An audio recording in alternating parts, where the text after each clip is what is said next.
Tierra que no duerme. Soy Martín Pérez, y aunque mi acta de nacimiento dice que tengo 46 años, en realidad me siento siglos más viejo desde la noche en que el Panteón de Santiago Mezquital me mostró que los muertos también caminan. Llevo 14 años siendo cuidador y sepulturero del cementerio municipal, un terreno polvoriento a las afueras del pueblo, rodeado por mezquites que silban cuando el viento desciende de la sierra. Siempre elegí el turno nocturno porque el silencio es más honesto que la charla de los vivos. Después de enterrar a más de 2000 personas, creí que ya nada podía sorprenderme.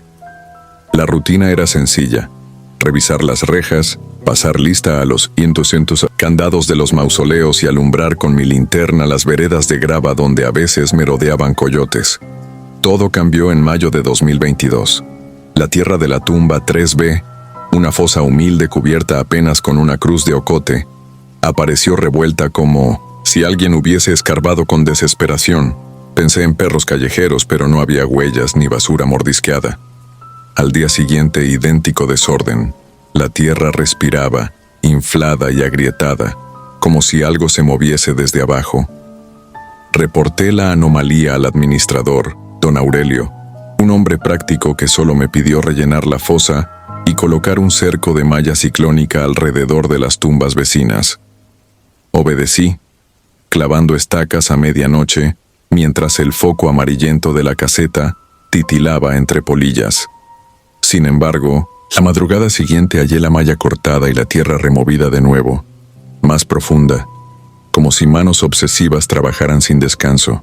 Bajo la luz fría de mi linterna descubrí algo que me heló: un mechón largo de cabello infantil, enredado entre los terrones.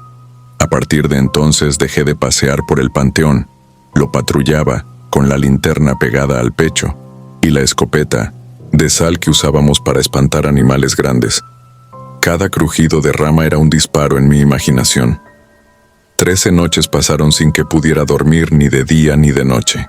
El mechón desapareció, pero en su lugar quedaron huellas diminutas de pies descalzos que se perdían frente a la bóveda vieja, clausurada en 1985 tras el derrumbe de un nicho.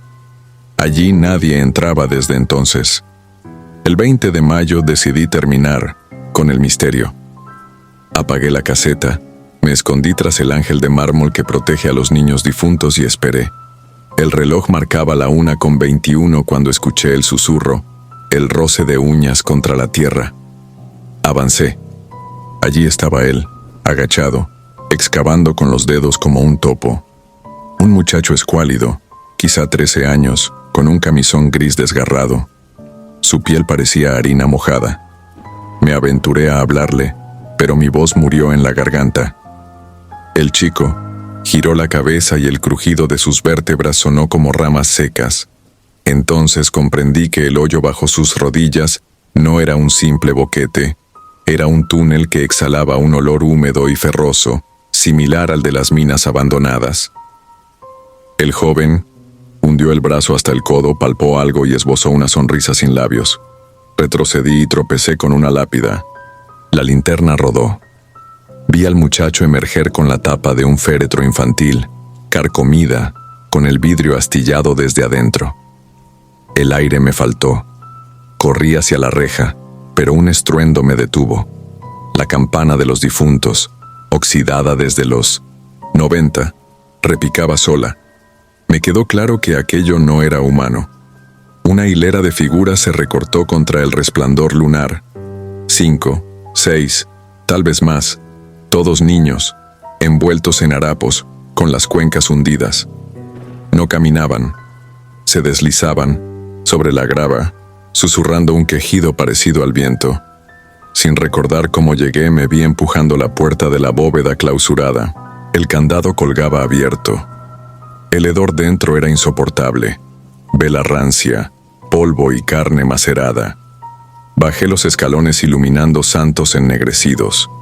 Llegué a la cripta central, 14 nichos vacíos, y en el piso, una fosa recién abierta. Sobre el borde descansaba la mitad de una muñeca de trapo. Entonces lo oí. Un llanto amortiguado brotó de la fosa como agua subterránea. Algo frío oprimió mis hombros y me obligó a asomarme. Vi cráneos pequeños, huesos envueltos en sudarios y entre ellos, la cabeza perdida de la muñeca con sus ojos pintados de azul brillante. El llanto cesó y la mirada de vidrio pestañeó. Corrí escaleras arriba, perseguido por un zumbido que temblaba en los muros, semejante al rasguño de docenas de uñitas. Al salir, el panteón estaba mudo y sin luna. Crucé la reja como un ladrón y no miré atrás. A la mañana siguiente renuncié sin dar explicaciones. Nadie creyó mi historia. Don Aurelio sugirió estrés. Igual clausuraron la bóveda y rellenaron la tumba 3B con concreto. Me refugié en casa de mi hermana, pero el silencio nocturno ya no me pertenece. En cada siesta o madrugada, escucho el metal de la campana y el llanto que bulle bajo la tierra. A veces despierto con las uñas negras de tierra fresca y un olor a humedad que no proviene de mi cuarto.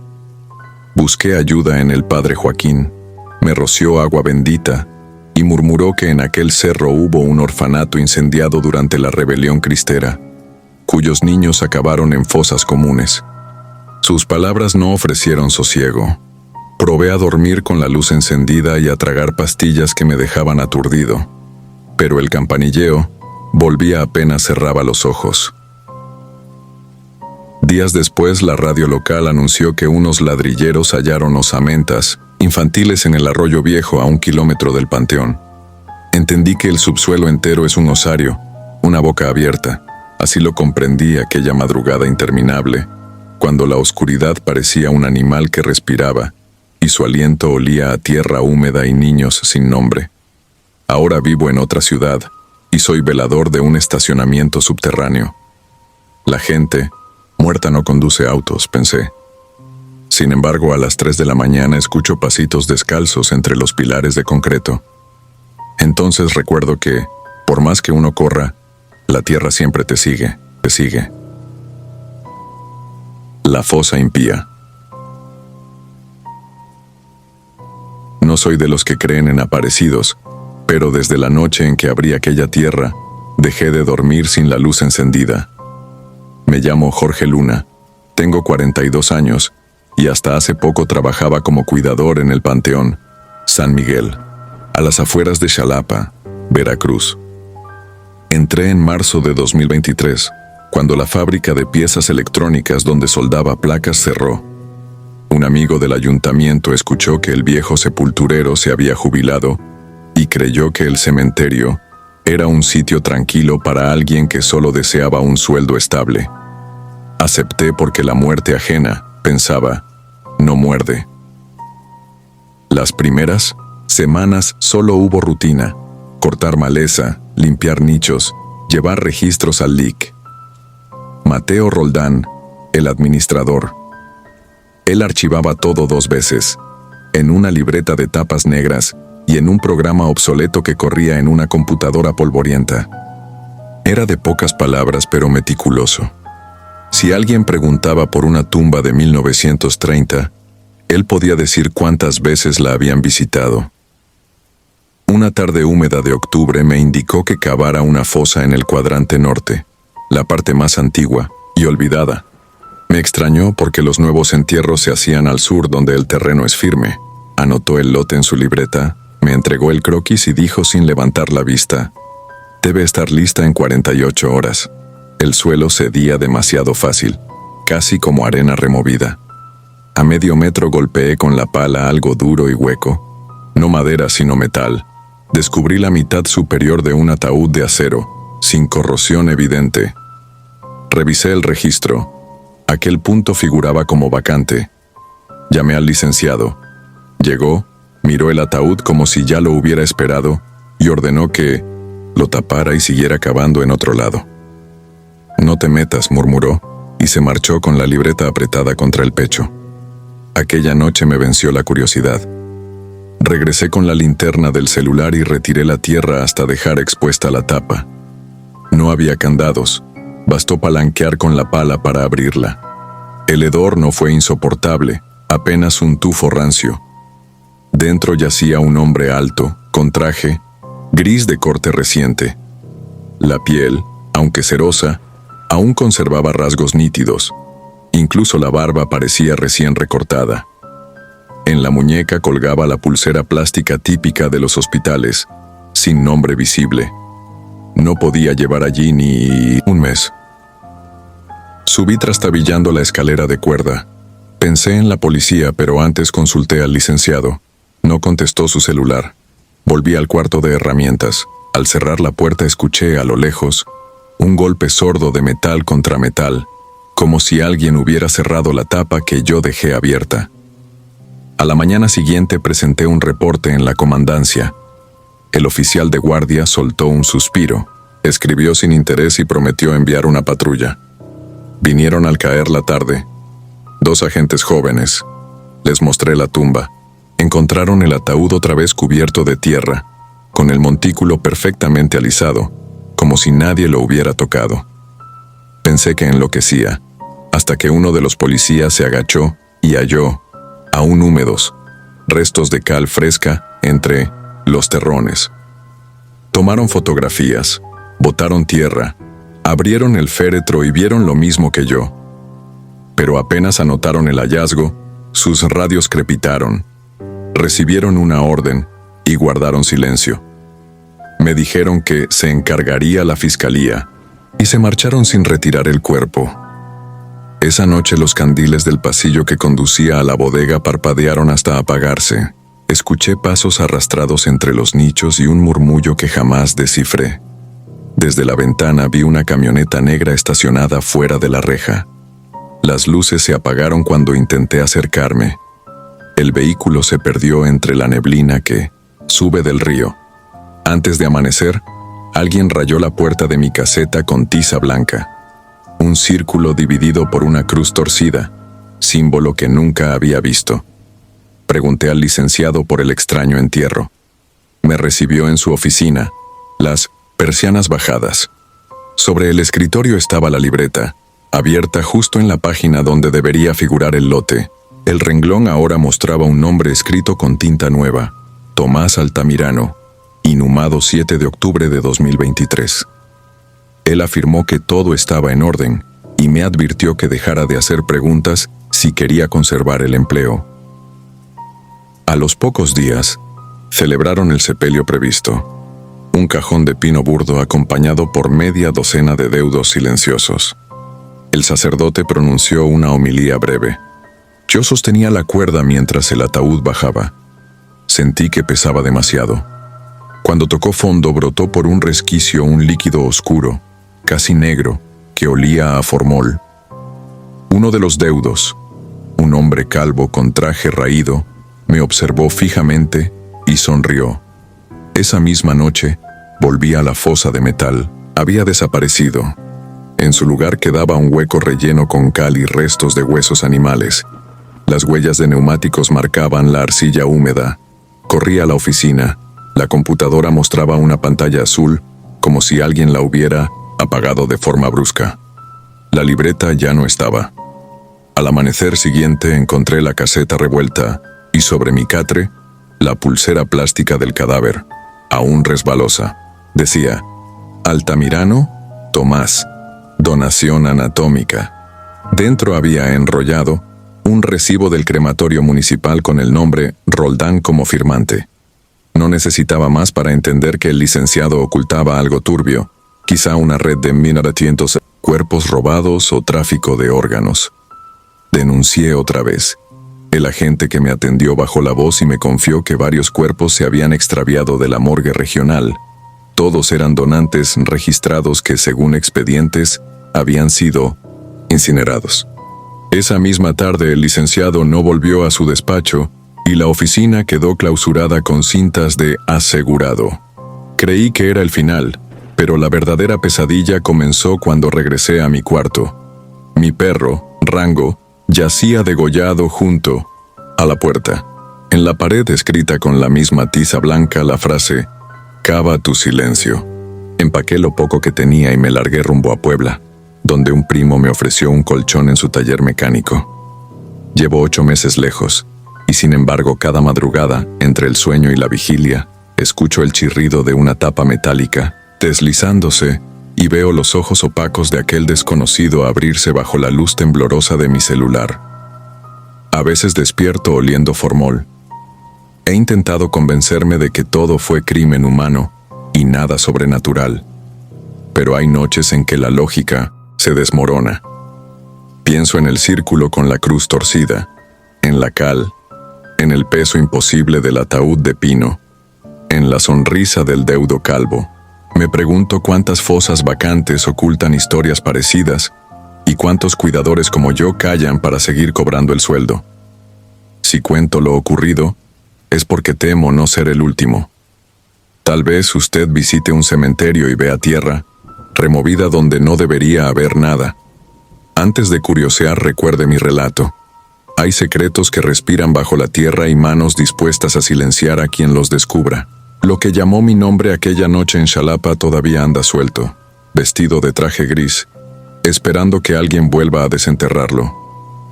Yo, por mi parte, he aprendido la lección. Jamás volveré a hundir una pala donde la muerte decide esconder sus mentiras. La fosa que respira. Me llamo Eugenio Ríos y desde inicios de 2022 soy el cuidador nocturno del Panteón de Santa Lucía, un camposanto polvoriento que se esconde en los márgenes de Fresnillo, Zacatecas. Vivo en una caseta adosada al muro poniente, una cama de fierro, una hornilla y un escritorio lleno de cuadernos donde anoto cada detalle de la noche. Llegué a este empleo buscando silencio. Lo que encontré fue un eco que todavía me persigue cuando intento dormir.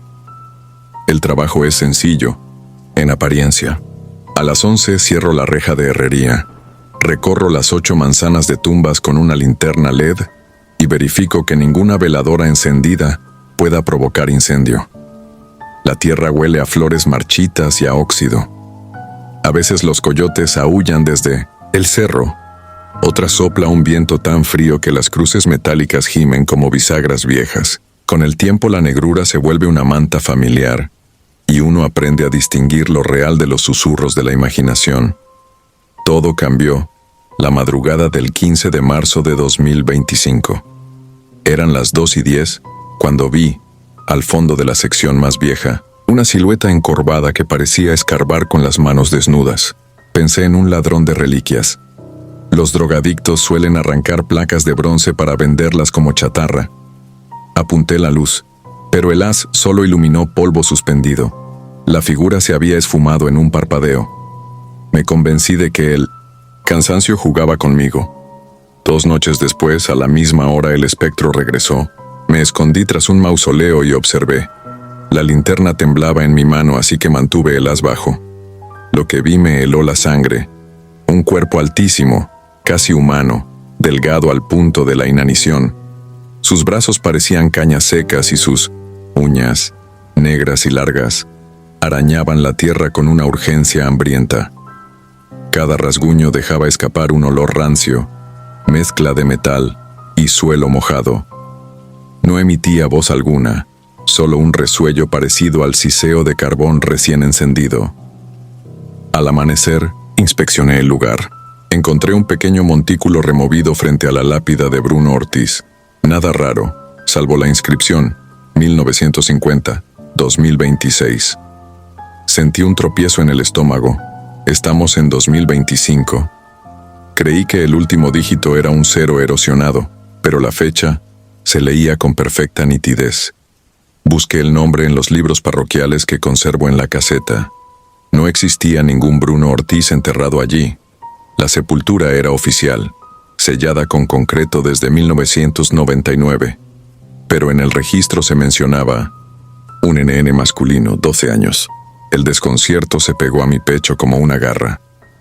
Durante la semana siguiente, la sombra apareció todas las madrugadas, siempre clavada en la misma tumba, agrandando un hoyo que al amanecer aparecía misteriosamente cubierto. Adelgacé de puro desvelo. Cuando lograba conciliar el sueño, soñaba un alarido bajo la tierra y un ataúd golpeando la madera a ritmo de corazón. El 1 de abril reuní valor. Cargué una pala, Atornillé la linterna al bastón y apagué todas las luces de la caseta para que mis ojos se adaptaran. A las 2:15 busqué la silueta. Allí estaba agazapada, rasgando la tierra con furia callada. Avancé sin encender la linterna hasta quedar a 3 metros. Entonces el ser se irguió. Era incluso más alto de lo que había imaginado, con la piel tan pálida que reflejaba la escasa luna.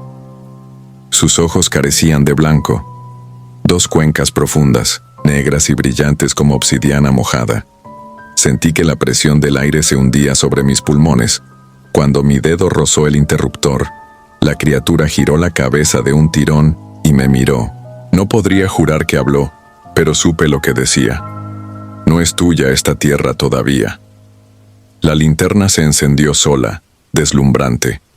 El ser se deshizo en un remolino de polvo y dejó caer algo que se hundió antes de tocar el suelo. El silencio posterior resultó más terrible que cualquier grito. Amanecí con fiebre. Salí tambaleando hacia la tumba de Bruno Ortiz.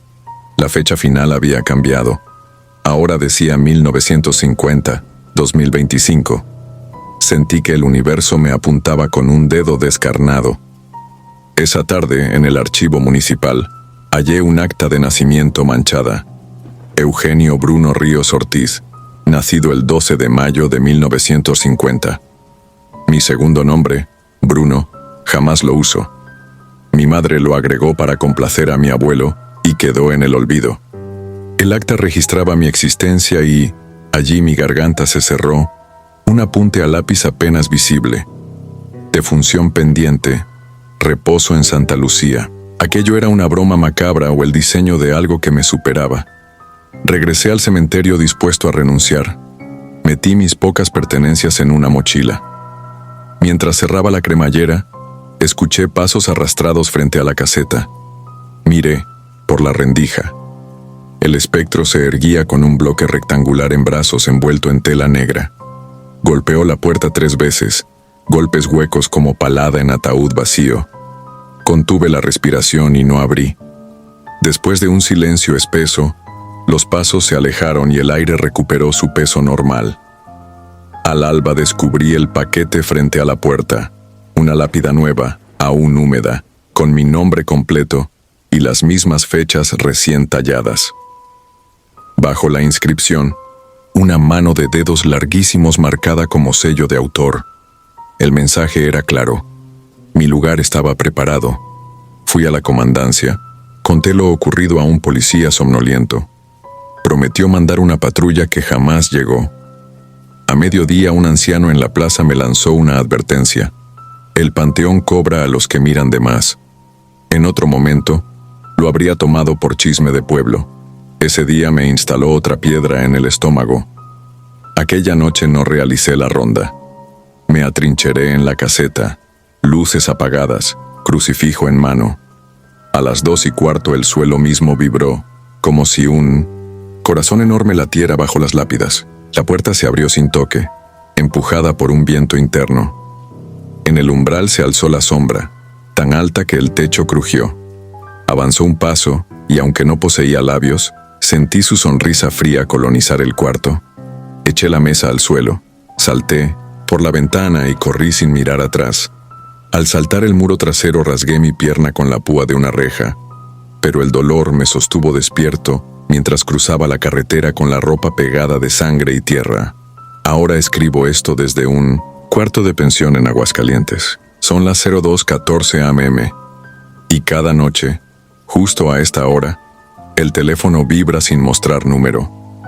Contesto y escucho uñas excavando madera, luego un golpe sordo, luego silencio. Apago el aparato y permanezco sentado frente a la puerta, temeroso de que la madera respire. No intento convencer a nadie. Necesito alivianar mi cráneo antes de que la fecha en aquella lápida se cumpla. Hoy es 16 de mayo de 2025. Si alguien visita el Panteón de Santa Lucía y encuentra la sepultura de Bruno Ortiz abierta, corra. No se quede a escuchar. Algunos muertos reclaman su lugar antes de tiempo, y su convocatoria llega en forma de sombra que cava con uñas de obsidiana. Cuando la tierra reclame mi nombre, quizá todo esto tenga sentido. Hasta entonces, cada amanecer me pregunto si bajo mis pies ya late la fosa que respira con mi futuro adentro.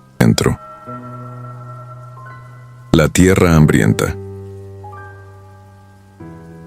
Mi nombre es Daniela Ríos y durante 10 años fui la cuidadora nocturna del Panteón de San Miguel, un cementerio viejo a las afueras de Zacatecas que se extiende como una alfombra de lápidas bajo un cielo, casi siempre, limpio, pero que por la noche parece cerrarse sobre uno, pesado y apagado. Entré en 2022, cuando las ceremonias abundaban porque la pandemia todavía dejaba ausencias frescas. Mi trabajo consistía en abrir y cerrar los portones, vigilar que nadie profanara tumbas, cavar nichos de urgencia y ayudar en las exhumaciones programadas al amanecer. Siempre me consideré práctica. La muerte era rutina, el olor de tierra húmeda un recordatorio constante de que todo termina pudriéndose. Sin embargo, aquello que empezó a ocurrir me desdibujó esa seguridad y me convenció de que no existe turno lo bastante largo para explicar lo que se esconde bajo la tierra. La primera señal llegó una madrugada fría de marzo. Conducía la vieja camioneta del Panteón destartalada, con sensores de presión en el asiento del copiloto que rara vez funcionaban, para hacer mi ronda exterior y asegurar el cerramiento trasero. Al tomar la curva junto al mausoleo de los fundadores, el tablero se iluminó con la advertencia de cinturón desabrochado, pitando insistente. Miré de reojo. El asiento estaba, como siempre, vacío. Me encogí de hombros, aparqué bajo la luz amarillenta del farol principal y revisé cables y fusibles, todo en orden. Volví a arrancar.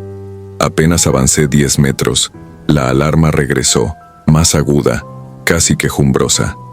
Detuve el motor, respiré hondo y sin saber por qué, dije en voz baja que no buscaba problemas y que solo estaba trabajando. El pitido cesó al instante, como si aquel gesto de cortesía hubiese sido escuchado. Intenté bromear conmigo misma, pero al girar para retomar el camino vi la huella fresca de humedad en el respaldo, justo donde la cabeza de un pasajero invisible habría reposado. Decidí ignorarlo, aunque la memoria de esa silueta oscura sobre la tela siguió acompañándome. Días después, mientras rellenaba los registros en la oficina prefabricada que colocaron junto a la fosa común, oí un golpeteo leve detrás del panel de madera. Era un sonido seco, rítmico, similar al rebote de una canica. Imaginé roedores y me acerqué con la linterna. El golpeteo seguía, siempre 3 o 4 repeticiones y luego silencio. Cuando cedió, regresé al escritorio y encontré abierto el cuaderno de exhumaciones en la página de una niña enterrada en 1943. No había viento ni corrientes de aire que explicaran el paso de aquella hoja gruesa. Cerré el registro, aseguré la puerta y traté de concentrarme en mi papeleo, pero el rebote invisible volvió tras de mí, ahora acompañado por un leve crujido en el techo laminado, como si algo se deslizara buscando fisuras. Pasó una semana entera antes de que la rutina me regalara respiro. Esa noche llegó una cuadrilla para inhumar a un pastor belga. Los dueños insistieron en enterrarlo dentro del pequeño jardín de urnas. Yo cavé la fosa junto al muro de pirules, coloqué la caja sellada y, por respeto, la cubrí con una sábana blanca bordada que los familiares me entregaron. Terminé la última palada de tierra, limpié la losa y me quedé observando las luces de la ciudad a lo lejos. Sin previo aviso, todas las lámparas solares de la avenida interior se apagaron a la vez. El silencio se volvió tan denso que un simple parpadeo parecía estruendo. Entre sombras alcancé a distinguir que la sábana del perro estaba a mitad, de camino hacia la puerta del crematorio, arrastrándose como tirada por manos invisibles.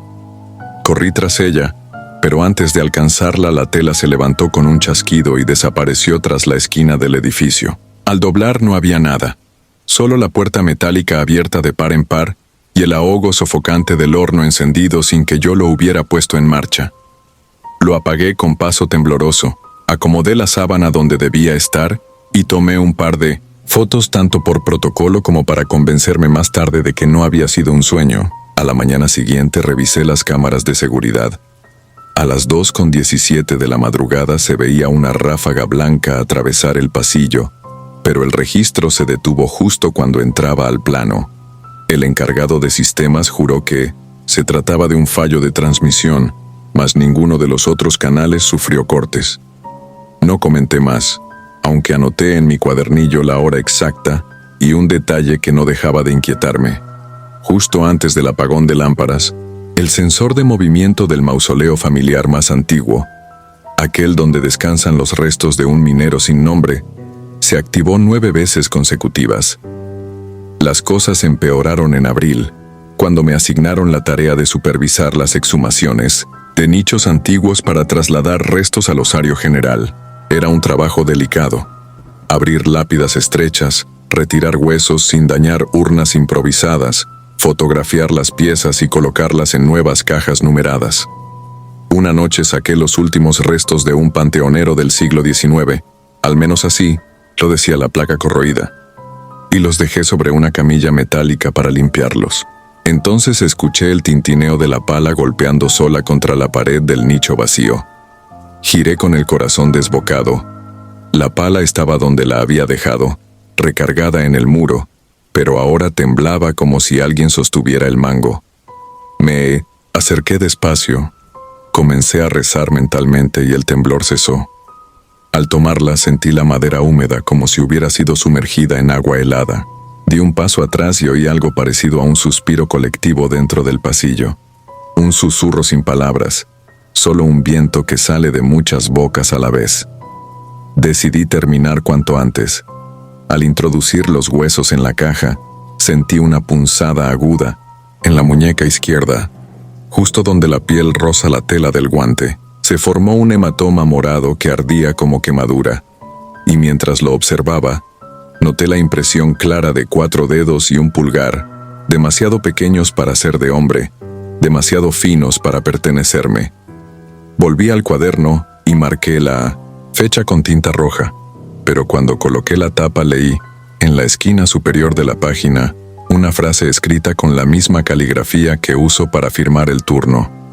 No es suficiente tierra. No volví a estar en paz. Empecé a sentir un olor acre de humedad estancada, que me seguía incluso fuera del cementerio. Mi ropa desprendía ese perfume turbio, aunque la lavara 2 veces. Dormía con el sobresalto de ver sombras al pie de la cama moviéndose a ritmo de canica rodante. Dejé de usar la camioneta y recorría a pie los senderos, pero el sensor de cinturón desabrochado sonaba en mi cabeza, como memoria incrustada. A finales de mayo, mientras tapaba la última fosa de la jornada, la tierra se hundió un par de centímetros bajo mis botas, algo habitual cuando la arena no ha asentado, pero esta vez sentí un tirón hacia abajo, la suela atrapada como en barro fresco. Luché por liberar el pie y, al hacerlo, la pala se derrumbó en la zanja y golpeó la madera nueva del ataúd. Se oyó un crujido y salió una bocanada de polvo negro con el mismo olor que me seguía. Retrocedí aterrada. En la línea de la grieta se distinguía una maraña de cabellos humanos, largos y canosos, que no podían pertenecer al cadáver recién sepultado porque aquella era una niña de 11 años. Logré cerrar la zanja deprisa, clavé la cruz provisional y me dirigí a la oficina para reportar el incidente. Antes de llegar, el golpeteo de canicas comenzó bajo mis pies, no en la pared ni en el techo, sino directamente bajo la tierra que pisaba. Corrí, y cada paso era acompañado por 3 rebotes huecos que me seguían como un eco macabro. Abrí la puerta metálica y el clima artificial se mezcló con el hedor de tumba abierta. Sobre el escritorio vi mi cuaderno, abierto en la página marcada con tinta roja. Al pie de aquella advertencia escrita días antes aparecía otra línea, temblorosa pero legible. Tampoco es suficiente fuego. No esperé al amanecer. Presenté mi renuncia antes de que el reloj marcara las 3. Dejé las llaves sobre la mesa y me marché sin mirar atrás. Esa madrugada conduje hasta la ciudad, con el sensor del cinturón pitando sin descanso aunque no hubiera nadie a mi lado, convencida de que el pasajero clandestino ya no cabía en la pick-up ni en ningún vehículo. Viajaba conmigo. Dentro de mí no me siento mí, en el hueco que se abre cuando uno cede al miedo. Pocas semanas después, una infección extraña me llevó al hospital. Fiebre alta, manchas violáceas en el brazo, justo donde aquellas huellas mínimas habían quedado impresas. Los médicos no supieron precisar la causa, pero me advirtieron que, de haber demorado un día más, la necrosis habría sido irreversible. Cuento esto porque desde entonces no descanso sin despertar sudorosa, con la imagen de la tierra abriéndose bajo el colchón, insaciable. Cuento esto porque a veces, en el silencio de la madrugada, sigo oyendo la canica recorrer pasillos invisibles hasta detenerse al pie de mi puerta. Si alguien que lea estas líneas ha sentido que la tierra late o que la pala vibra sola dentro de un nicho, quiero que sepa que no está solo, que hay algo antiguo y voraz aguardando en la oscuridad húmeda. No pretende asustar con grandes apariciones, simplemente se sienta a tu lado, abrocha el cinturón y espera a que el camino se quede. Sin luz, sin luz. Desenterrado. Mi nombre es Iván Landeros y, aunque hoy vivo con la persiana siempre levantada por miedo a la oscuridad, crecí creyendo que la muerte era solo otra rutina diaria. Mi padre, Rogelio, ha sido el cuidador del pequeño panteón de San Jerónimo de las Peñas, un caserío perdido entre los cerros de Nayarit, desde 2001. De niño lo acompañaba a rastrillar hojas y encalar cruces. El olor a tierra húmeda, cal y lirio viejo quedó pegado a mi ropa como un destino que nunca quise pero que no pude evitar. A comienzos de 2023 la paz del pueblo se quebró como lápida vieja. Una mañana, mientras mi padre revisaba el predio, halló 3 tumbas abiertas de par en par. No faltaban alhajas ni vírgenes de bronce, solo los cuerpos habían sido arrancados, dejando los cajones astillados en el fondo como bocas secas.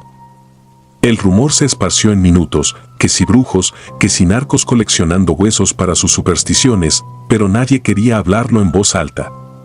En San Jerónimo el silencio siempre valió más que el coraje. El ayuntamiento, más por obligación que por interés, contrató a un vigilante nocturno, Rubén Contreras, mi amigo de la infancia, padre joven de 2 niñas y uno de los pocos que todavía me llamaba pelos por mi antiguo mechón desobediente. Rubén era puntual, discreto y confiado en su linterna de LED, parecía el tipo perfecto para espantar ladronzuelos. La primera semana todo marchó sin novedad. La segunda, sus ojos empezaron a hundirse como charcos. Una tarde, al llevarle a mi padre un termo de café, encontré a Rubén sentado contra la pared de la caseta. Tenía las manos temblorosas, la barba llena de sudor. Me susurró, con miedo infantil, que llevaba 5 noches escuchando paladas que surgían de distintos rincones del cementerio. Siempre después de las 3 de la madrugada, un clac seco de metal contra tierra, seguido del susurro granulado de la terracería cediendo. Cada vez que corría hacia el foco del ruido, hallaba la tierra removida pero ningún rastro humano, como si la pala misma se hubiera tragado al cavador.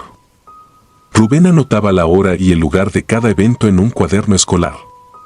Los puntos formaban una espiral irregular que avanzaba, noche tras noche, hacia el centro del terreno, la fosa común olvidada donde yacían huesos sin nombre de la epidemia de fiebre amarilla de 1905. Siento que algo los llama, me confesó, mordiéndose el labio. Le recomendé que renunciara, pretendí reírme, pero por dentro sentí un escalofrío espeso. Las excavaciones cesaron unos días y respiramos aliviados, hasta que el 17 de abril amaneció con un vacío más hondo que cualquier tumba. Rubén ya no estaba. Hallé la caseta abierta, su chamarra colgando en el respaldo, el café aún tibio, el celular vibrando con llamadas perdidas de su esposa. Afuera, su sur oxidado permanecía inmóvil bajo el álamo.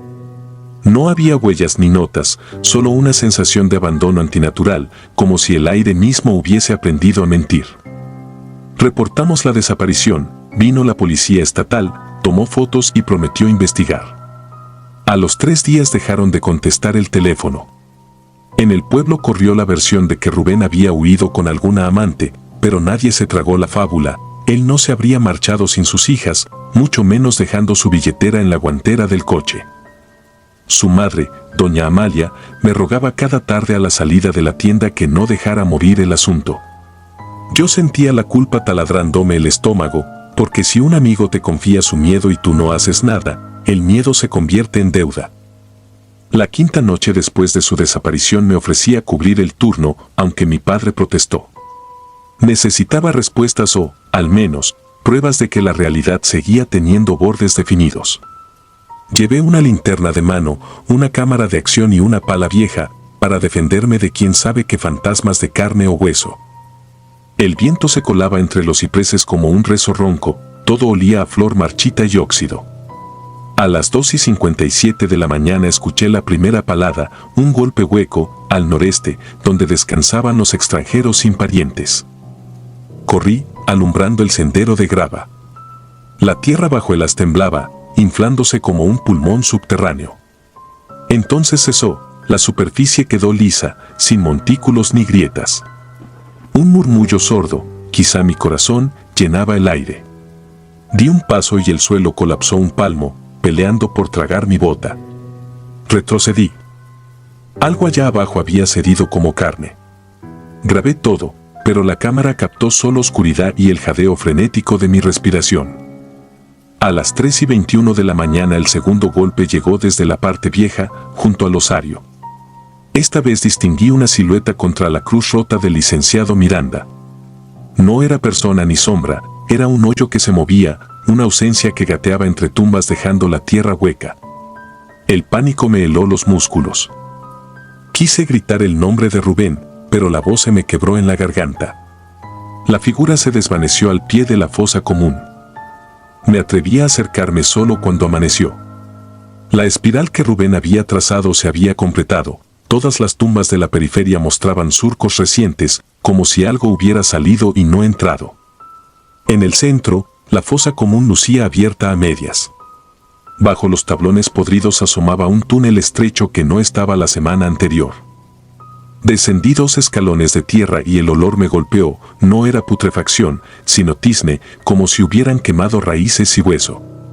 Encontré brazaletes de enequén trenzado, veladoras negras, tabaco masticado y la hebilla de la gorra de Rubén, todavía fresca de sudor. Regresé a casa con las manos entumecidas, incapaz de explicarle a mi padre lo que había visto. Él, con los ojos de quien ya se dio por vencido, me confesó que 2 hombres armados se habían acercado la tarde anterior. No dieron nombres, pidieron respeto y deslizaron un fajo de billetes sobre la mesa de la administración. Que no hubiera más rondines nocturnos, que nadie se entrometiera en lo que sucediera tras la reja después de medianoche. Dijo que aceptó porque prefería un hijo vivo a uno valiente. Yo no supe si abrazarlo o odiarlo. Desde entonces, el cementerio se convirtió en territorio de sombras. De día todo parece normal, flores nuevas, agua limpia en los floreros, pero al caer el sol la tierra exhala un vaho espeso que apaga las farolas antes de las 10.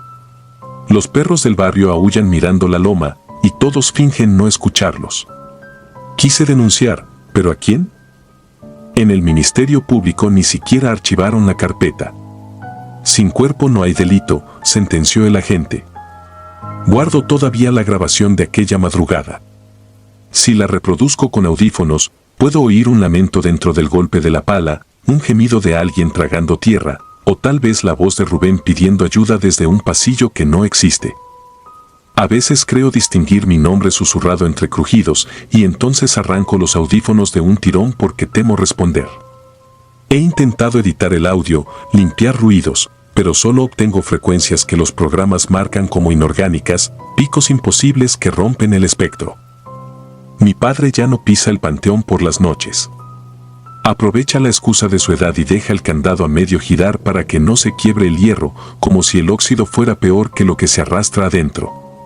La gente del pueblo ha optado por enterrar a sus muertos en San Vicente, 10 kilómetros al sur. San Jerónimo, dicen, está enrarecido. Los comerciantes cuentan que desconocidos compran gallinas negras y aguardiente en grandes cantidades. Nadie pregunta para qué. Yo me juré no volver, pero el destino se burla de las promesas rotas. Hace 3 semanas comenzó a aparecer un montículo de tierra fresca frente a la puerta de mi casa cada amanecer. No hay huellas alrededor, solo la pequeña pila y, sobre ella, un clavo oxidado. He limpiado la acera 7 veces y 7 veces reaparece. El médico del pueblo dice que padezco estrés postraumático, que vea a un psicólogo de Tepic. Pero anoche, mientras quemaba el 7º montículo, encontré incrustada una astilla de la linterna de Rubén. Ahora escribo esto con las luces encendidas y la pala recargada junto a la puerta. Cada crujido del techo me recuerda el signo húmedo de la tierra hundiéndose bajo mis botas. No sé si son hombres jugando a dioses oscuros o algo más antiguo que aprendió a usar los huesos como llave, pero sé que no se detendrá. Cuando termine esta confesión la enviaré a quien quiera creerme. Ojalá sirva de advertencia. Si mañana amanezco con un abismo en vez de cama, al menos quedará constancia de que aquí hubo alguien que vio el hueco caminante y vivió el tiempo suficiente para nombrarlo. Rubén todavía no aparece. El viento trae su nombre a veces, vibrando entre cipreses, y cada noche mi padre deja las llaves colgadas en la puerta, como disculpándose por un acto que no cometió pero que lo persigue. Yo, mientras tanto, duermo con la certeza de que tarde o temprano alguien, o algo, regresará a cavar bajo mi ventana. Y cuando la pala resuene esta vez, no habrá espiral posible que me lleve a la salida. Si disfrutas de los relatos, te invitamos a apoyarnos con un like y un comentario, ya que eso nos ayuda muchísimo. Además, si aún no estás suscrito o suscrita, te animamos a formar parte de la comunidad del terror. Muchas gracias por escucharnos y por tu apoyo.